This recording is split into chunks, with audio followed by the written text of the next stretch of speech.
Well, my name is Ellen Burkhart, and I am the Director for Student and Family Connections here at UCCS, and I welcome you to tonight's webinar, which is supporting your student with the FAFSA financial aid and scholarships.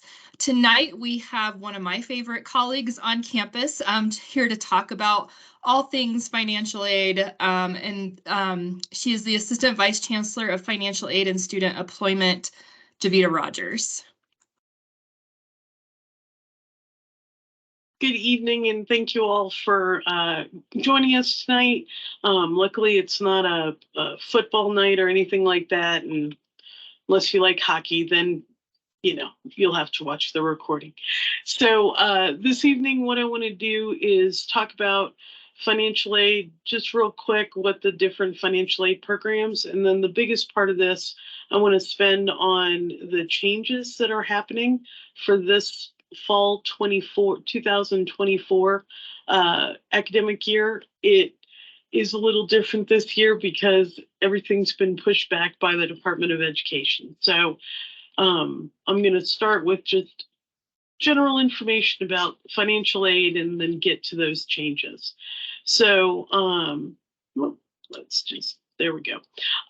So when it comes to financial aid, it can come from a lot of places. And one of the big things to keep in mind is that there are different types of financial aid programs. So financial aid is broken into two main types of financial aid.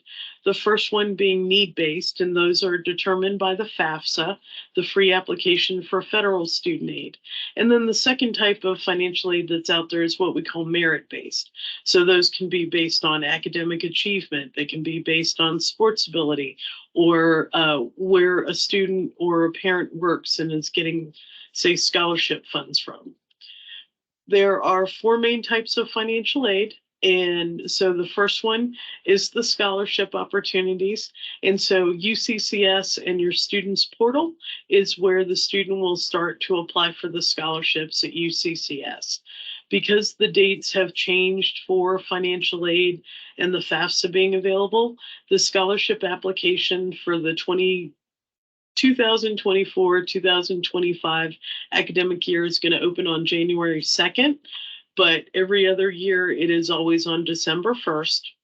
Scholarships are something where there are two different kinds with scholarship opportunities. We have our merit scholarships, and those deadlines are February 1st. Those are organizations like our Chancellor Leadership class. They have a February 1st deadline.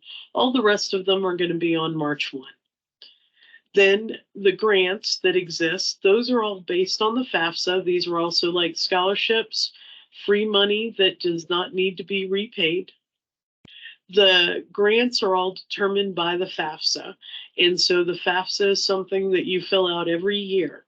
And this year it is going to not open until December 31st. But typically it opens on October 1. The reason for the financial aid, we have a priority filing date of March 1st. And the reason for the grants, the main one that students are being qualified for is called the Federal Pell Grant. We also have Colorado State grants, and those are also based on the information from the FAFSA. So I mentioned the priority filing date is March 1. So that means that that's the date that you want to make sure the FAFSA has been submitted by. I always recommend winter break is a great time to be able to do the FAFSA and the scholarship applications for the students, because once spring semester starts, there's a lot of stuff going on. So it's a lot easier just to get it done during that break time. Work study is the third type of financial aid. This is a financial aid program. We have federal and Colorado work study. This is just like other student employment that we have on campus. The difference is the monies towards the student's salary is being paid by the Federal Department of Education or the state of Colorado. But the ways the students are paid every 2 weeks, things like that, are all the same, whether a student is receiving federal work study or what we call student hourly here at UCCS. The last type of financial aid that exists, that fourth type, are loans. Loans are low interest loans that the parent can take out to help cover the balances due. There are different types of student loans. So we have the subsidized loan, and that means the government's paying the interest on the loan while the student is in school. The unsubsidized loan and the parent loan, those loans are interest bearing. And then the last type of loan that is out there, but it's not a federal program, are private educational loans. And those are loans that are through an individual bank where the student is the borrower. However, they will need an eligible creditworthy cosigner in order to be considered for that private educational loan. The interest rates on the loans will vary every year. July 1st, the interest rates are determined. For the student loans right now, the interest rates are 5.5%. And then with the parent loans, those are at 8.05%. And again, every July 1, those interest rates are revisited based on what the prime rates are. Now, the big part of this is about the FAFSA. So there are a lot of changes for the new FAFSA that's going to come out. The first one, and again, it's this year only, the FAFSA will start on December 31st. You do not need to rush to do it on December 31st, but the earlier the better. Like I said, it's a good idea to get these done over the winter break before the student is back in school. What I do want to start with are some of the changes that are going on with the FAFSA. So if you've already applied for financial aid for this current academic year, you've probably already created what is called an FSA ID. Now the application is just being called just a studentaid.gov account. And this is going to be for the student and at least one of their parents to make sure they have an FSA ID. The FSA ID is tied to the Social Security Administration. And if the parent does not have a Social Security number, there is an alternative way that they would be able to get that studentaid.gov account set up. And that will happen at the end of December when those applications become available. The biggest part in change for the new year is that there is going to be what's called a consent and approval process while filing the FAFSA. So the student and the parent both have to get the FSA ID, the account.gov, studentaid.gov account. I'm still getting used to all the new names. But now what the parents are being called is a contributor. So on the application, it will not say parent 1 and parent 2. It will talk about contributors, and we'll go into that in a little bit. But one of the other things that happens with this is that once the student starts the FAFSA process, they will complete all of their section, and then they're going to send it to the parent, the contributor, to be able to complete their part of the form. The way that the new FAFSA is set up is that there's a lot of information that will no longer be viewable except by the person filling out the form. So that is going to be a little different. The other thing to keep in mind is that when the student sends that email approval or asking for the consent and approval so the parent can sign in, if the contributor does not consent, then we're not going to be able to offer the student any type of federal or state financial aid. So it is important to know that that consent must happen before the applications can get processed and then sent to the financial aid office at the school. So what exactly does the consent do? So the first thing is that it is letting you authorize the fact that there is going to be personal identifiable information, and also known, you've probably heard about it, PII. So one of the big things about this new FAFSA process is to find a better way to make sure there is a lot of protection of this personally identifiable information, namely your Social Security number and date of birth. The other piece that is new is that everybody will have to have their federal tax information transferred directly to the FAFSA from the IRS. So this is one of the things that's handy about the FAFSA. It is using income from 2 years back. So families will have already filed their tax returns and they'll be able to get that transferred directly back. The other thing is that the student and the contributor has to acknowledge that they're allowing the Department of Education to use their federal tax information to be able to determine the eligibility for that federal aid.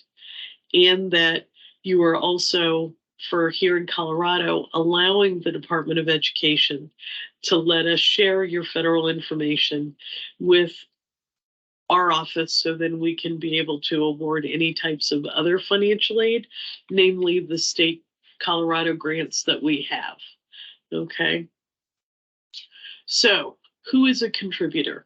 So the student is always going to be a contributor. The other one is going to be their biological or adoptive parents. If the student's married, their spouse, and then for the parent, the parent's spouse, if they are married or have remarried. When it comes to the contributor, what is not included are things like a grandparent who is not adopted that student. They're not a contributor, or a foster parent is not a contributor. If you have not actually married and it's just a fiance, that is not a contributor. If you're the spouse of the parent who is not the custodial parent, not the, say the parents have separated or divorced, well, I guess it'd be divorced and have remarried. If that student is not going to be using that parent's information, then that parent spouse would also not be a contributor, or should say new spouse. So when it comes to the FAFSA and whether or not parental information is needed on the form, it is going to be one of those where the student is going to report their parent information, namely their name, and then also their email address. And one parent must be a contributor. So they have to be set up with the U.S. Department of Education for that studentaid.gov account, what was previously called FSA ID, Federal Student Aid ID. So if the parent is married but didn't file joint taxes, then the spouse will need to be also set up with that FSA ID, now called studentaid.gov account. If there is ever a question about whether or not which parent, so for example, for parents who have divorced or separated and wanting to know which parent should go on the form, there is a section in the FAFSA that can help that student answer that question. The student will be considered automatically independent if they're over 24 or married or a veteran of the armed forces, have a dependent other than their spouse that they provide over half the support for, or a graduate student. Now, when it comes to completing the FAFSA, it will become available on the 31st of December. So if you don't like New Year's Eve and you don't feel like doing anything else or watch a bowl game, you could complete a FAFSA, or you can just wait and do it just prior to March 1st. I please beg of you, don't wait until February 29th to get that done. Because yes, 2024 is a leap year. So the student is going to log in with their studentaid.gov account first to start the FAFSA. The parent can also start filling out sections, but it is not until the student has invited the parent to be the contributor on their application so that they can complete the form. Now, you may wonder, well, why would a parent start it when the student hasn't completed the whole process for themselves? Well, one of the things that they're trying to do at the Department of Education is they do recognize that parents may have multiple students receiving financial aid. So the parent can start doing their process and get that all done, and then be able to complete that consent and approval, and then go ahead and get the electronic signatures, which is your studentaid.gov account, formerly known as FSA ID. So what's going to happen after you complete the FAFSA? The biggest one is that the application is going to get processed. It's going to take 1 to 3 business days for it to get completed. And then at any time, the student can sign in to their studentaid.gov account and check the status. Then that information will be sent to the schools listed on the FAFSA. The FAFSA is now allowing up to 20 colleges or universities. So if any of you have students who are going to be freshmen next year, you have another student that's going to be starting college or university, they'll be able to list up to 20 schools. For us, it's wicked easy. You list UCCS. There is a search bar to find us in our school code, which is 004509. So one of the things that will be a little different is that when the student receives their confirmation that the FAFSA has been processed, it will tell the student right then and there whether or not they have eligibility for the federal Pell Grant. And then they're going to tell the student what their estimated student aid index is, so known as an SAI. The SAI is how the financial aid offices are going to be able to determine what financial aid eligibility the student has. The other thing that's going to be a little different with the FAFSA summary that gets emailed to the student is it's going to have 4 different tabs. So it will have a section for eligibility. It will have a copy of all the answers from the form. It will have the school information that was listed on that you listed on the FAFSA, and then it will tell the student about their next steps. So when it comes to the student aid index, there are going to be some different calculations, and this new student aid index is supposed to be allowing more people to qualify for the federal Pell Grant than previously. So we are hoping that this will help a lot more students. The student aid index is what we currently call an expected family contribution. So that will be the other big change is you will see student aid index, SAI, instead of the letters EFC. When it comes to what the schools are doing, our processes are going to be the same. We're going to create a cost of attendance for the student, and this is using things like tuition, housing, living expenses, books, transportation, and that's creating the cost of attendance. Then we're going to take the cost of attendance minus the SAI, the student aid index, and that's going to determine the student's financial need. So one of the things to keep in mind is that the SAI is always going to be the same, regardless the schools that you're applying to. What will be different, though, is the cost of attendance. So if you have one student who's going to a private college, say one of your students is at Colorado College, and you have your other student here at UCCS. Well, a private school is going to have a different and a higher cost of attendance. So that's where a student's financial need may vary between different schools. Now, when it comes to need-based financial aid programs, those are where items like grants, work study, and the subsidized loans are all considered need-based financial aid programs. Now, one of the things to keep in mind with scholarships here at UCCS is that a lot of our scholarships are not based on just the student qualifying for the federal Pell Grant. So that need calculation, we have sometimes families that say, oh, we're not going to qualify for a scholarship, for example, so let's not apply for it. You should always apply for all the scholarships, and our application will match students with scholarship opportunities here at UCCS. Now, because the FAFSA is going to be based on income from 2 years back, there are things that may have changed within the family.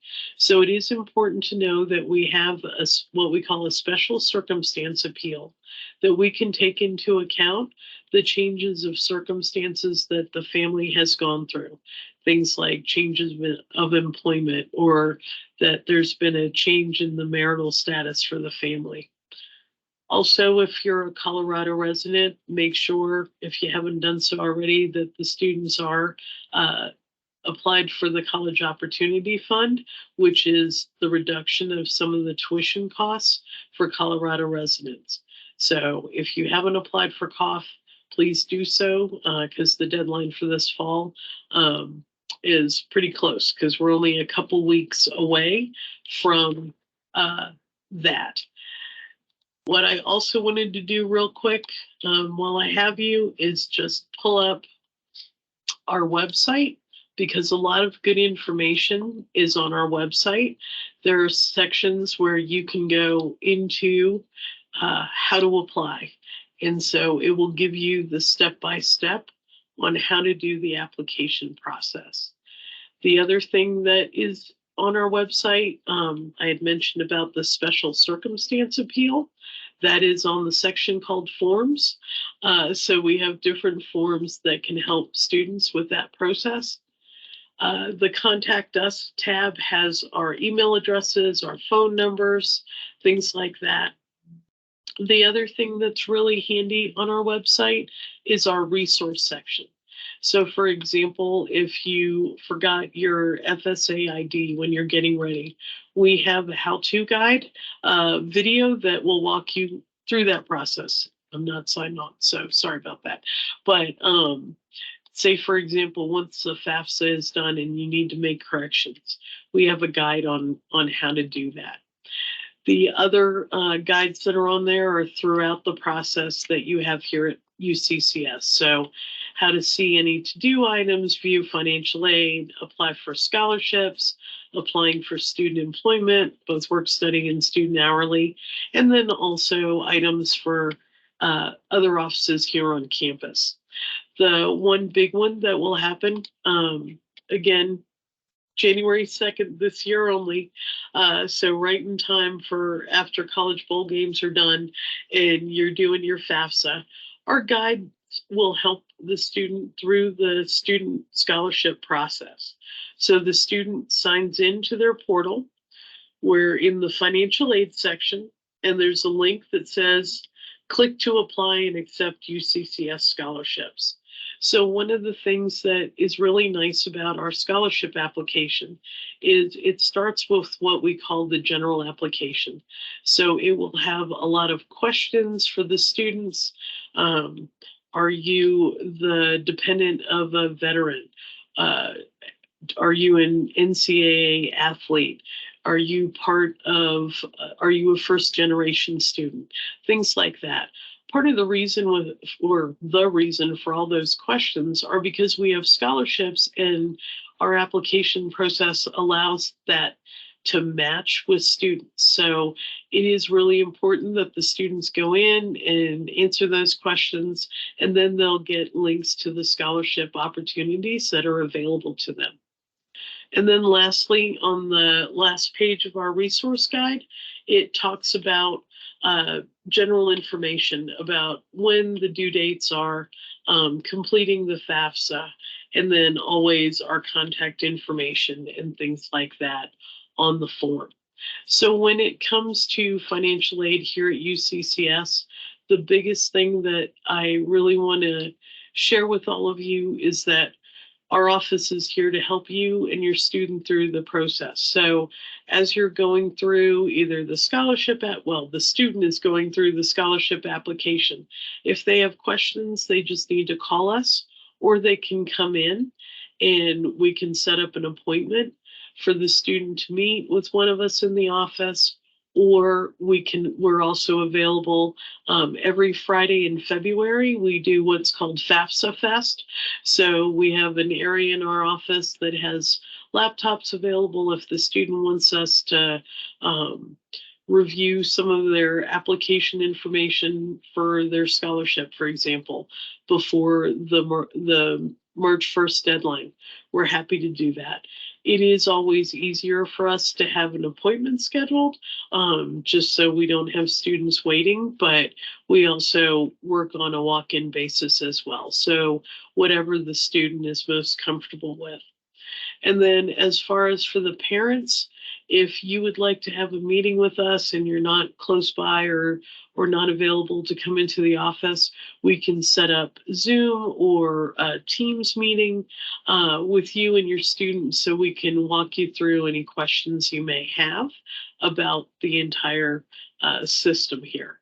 So with that, I wanted to make sure that we had time for any questions that you may have about financial aid here at UCCS.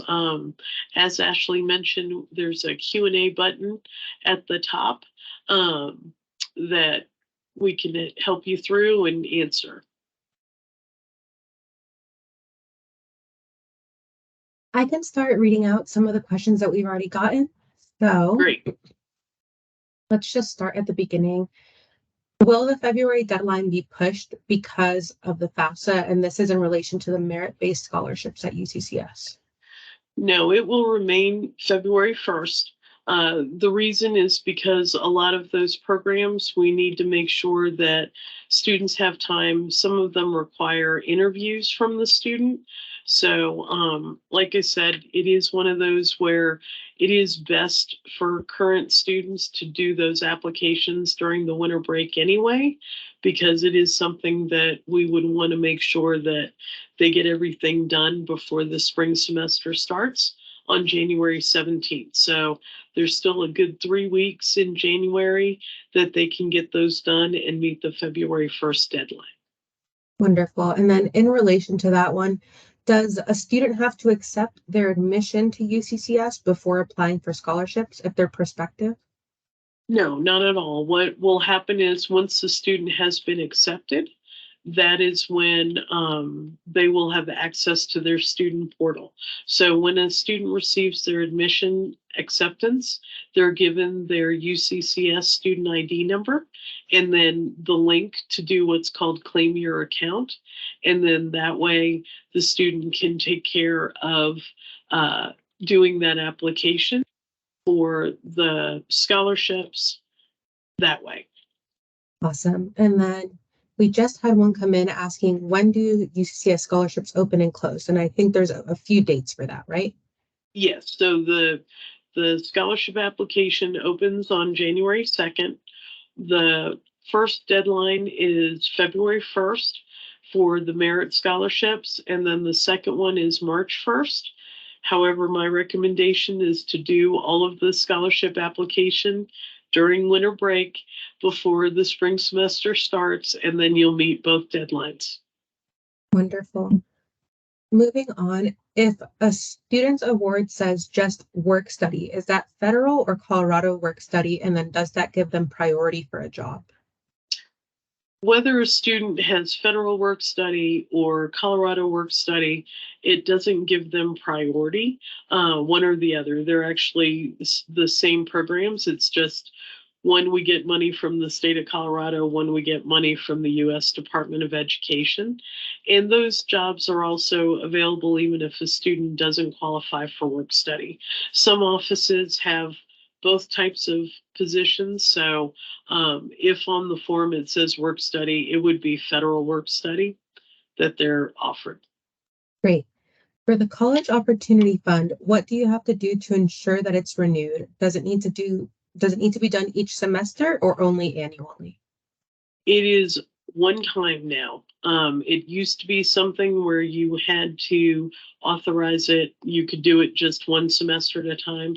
Now it's a lifetime authorization. So once the student has authorized it, they'll be able to keep that the whole time they're here at UCCS. And the student would see that deduction on their bill and it'll say COF. Great. Do the changes to the FAFSA apply to CASFA and ASSET? Yes, if a student is using the CASFA form, then that also will be December 31st is the anticipated date, definitely by January 2nd. How do we submit outside scholarships that we've received to UCCS? You would just send that information to our office. It depends on the organization. Most organizations send the checks directly to our school. If for some reason the organization gave it to the student can drop it off in our office. We always make a copy for them, and then we would take the original. Great. Can you go over the difference between a subsidized and an unsubsidized loan again?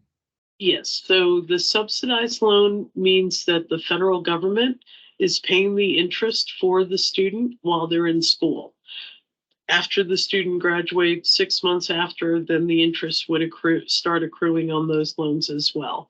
But while they're in school, it is interest free. Wonderful. And how can students schedule an appointment with financial aid? Call us, email us, or come in and we'll be able to take care of that for the student. Most of the time, what I recommend is that the student just email us, let us know whether they'd like to come in person or via Zoom, so we can schedule it accordingly. If they applied for FAFSA in October of 2023, does that cover the spring semester? Yes, the FAFSA that was done for the 23-24 academic year, that is also covering the spring of 24 as well as summer 24. So the FAFSA that was done already is for all those semesters. The one that's going to come out in essentially January is for the fall 24, spring 25 academic year. And when will that financial aid information be available to students? It will depend on what time when the FAFSA final process happens, but students will know as soon as we receive the FAFSA information. We send an email to the student email address that was listed on the FAFSA, as well as the parent email that was listed on the FAFSA, to let you know that we have received it and then our next steps. If someone had an expected family contribution of 0 and they still ended up paying quite a bit, is there something that they might have done wrong on the FAFSA? And what other funding resources could they look at? The best way for me to answer that would be for you to either email me or call our office. What happens with a 0 expected family contribution is that qualifies the student for the maximum federal Pell Grant. However, the maximum federal Pell Grant does not cover our entire tuition fees if the student's in housing, for example. So I wouldn't say that you did anything wrong. It's just the federal grants don't cover the entire bill here at UCCS or at any schools really, other than community college for tuition. Absolutely. Is there a place where they can find a summary of all the dates of scholarship due dates and priority deadlines and stuff like that? Yes, all of that is on our website. And aside from just the regular area that tells you how to apply and when to, we also on the front page have a section that has by semester calendar dates to keep in mind. And then the other plug I would like to throw out there is we also work really hard to make sure that our information is always out there for reminders on our social media. So Facebook or Instagram are great ways to get the information and good reminders about what's going on in the financial aid office and also on campus. Great. If a student is applying for the FAFSA and they don't think that they'll need work study or loans, should they still select those options just in case the need comes up? Well, one of the things to keep in mind is that for loans especially, if a student declines the loan, and then a week later or even a semester later changes and then they want the loans, we can reinstate those offers. The same can be said about work study. If and we have it all the time where, for example, a first semester student may not want work study their first semester, but they do for their second. Actually, timing is great because December 1, which is Friday, we will start having the jobs that are specific to spring semester on our student employment page. So students can still be receiving positions on campus, and we can reinstate any of those that they previously declined. Okay. Wonderful. If a student and their family have filled out the FAFSA before, they previously only had to hit like continue or renew. Do they have to fill it out from scratch for this new version? No, it'll still be a renewal type form. However, the way it is set up is going to be different because the form is going to stop after the student information section and they ask the questions about student status.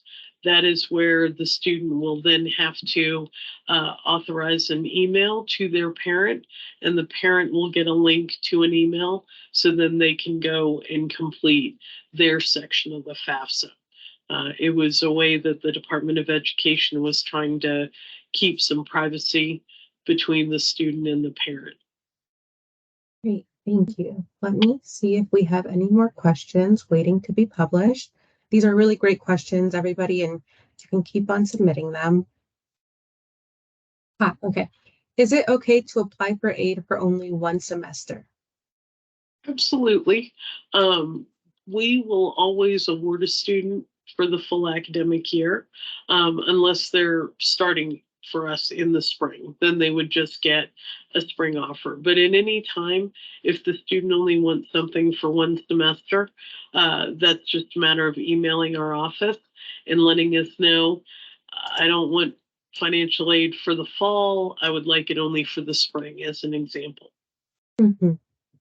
And can you get Pell Grant in the summer? Sorry, had to drink water. Yes. No So worries. what happens is, as long as the student is enrolled at least half time, which is 6 credits for an undergraduate student, they would qualify for the federal Pell Grant in the summer. Okay. I will give just a few more seconds for questions to come in. And then, if not, I think we've answered a good amount of questions so far. Thank you so much, Javita. I know this is a lot of talking.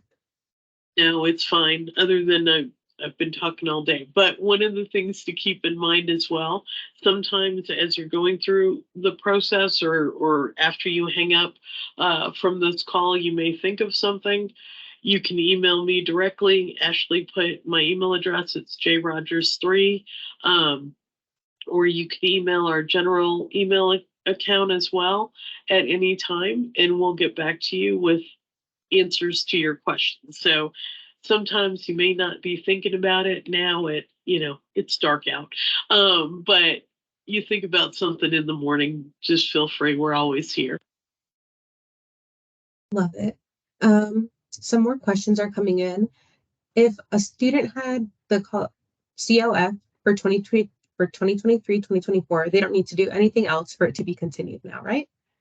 That is correct. The Colorado Opportunity Fund is a lifetime authorization. So it will stay for them their whole 4-5 years here at UCCS as an undergraduate student. It's only for undergraduate. For sure. And since I applied for FAFSA in October, when will we find out what the award for the FAFSA is for spring 2024?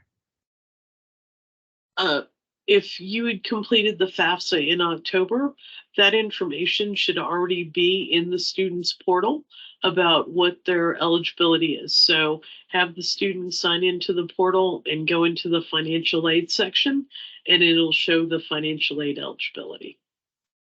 And if for some reason there is not something there, and it's a new student, one of the things that will hold up financial aid notification is if you have not completed the residency form, which was part of your admission application. So that would also be listed in the student's portal if there's something missing.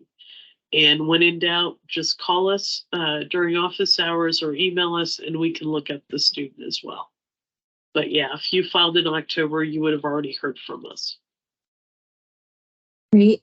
I see a question here that says, will you share a link to this video when it's finished? Yes, we will put this on the Student and Family Connections YouTube channel. And then that'll be linked in our family newsletter, on our Facebook. We'll send it out to Javita to share on the financial aid social media as well. And I've also just linked it in your comment. Other than that, I'm not seeing many more questions. So is there anything else you want to touch on really quickly before we go, Javita? Just remember that you have our office available to you. So any questions, don't feel like you have to do this all alone. So we're here to help you. I tell people all the time, I'm not any good if I'm bored. I'll, start playing on Amazon or something. So keep me busy, ask me questions. That's why we're here. So make sure you use us and let us help you through the process. Okay. Great. Thank you so much. If your question didn't get answered, please email finaidse@uccs.edu. And also thank you so much, everybody, for coming. This is our last webinar of the semester, and we'll start back up in February next year. If you have any other questions relating to the webinars or Student and Family Connections, you can email sfc@uccs.edu. But other than that, thank you so much, Javita. I really appreciate it, and I hope everyone has a good night. Bye. Yes. Have a good night. Stay warm.